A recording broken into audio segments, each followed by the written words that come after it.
300 साल पुराना 300 साल पुरानो कुरा अब यो चाहिँ हाम्रो सोनाम लोछारमा यो म्युजियममा लिएर आएको सामान हामी तक्पुङ यो उसबाट लिएर आएको गुम्बाबाट यो चाहिँ 300 वर्ष पुरानो गुम्बा हो। यो चाहिँ तपाईँको यो महाकाल 1 2 3 यो सबै यिनीहरू हो। 300 साल पुरानो मार्क्सहरू हो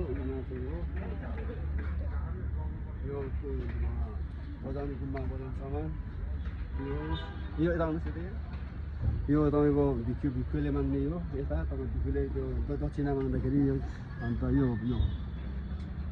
सबभन्दा पुरानो पहिलाको यो गुम्बा यो पहिलाको यो गुम्बा हो। ग्यालुङ यिनीहरू झ्यान्टा यता आउनुहोस्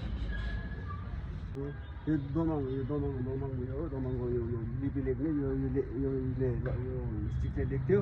यो आगोले उयो गर्दा पनि जल्दैन यो लिपि लेखेको यो दरबार पहिलाको हो। यो अन्त यो पहिला यो बजाउने हो। तपाईँ बजाउँदाखेरि डम्फु होइन यो डम्फु यो 150 वर्ष पुरानो यो हजुर 150 वर्ष पुरानो हो।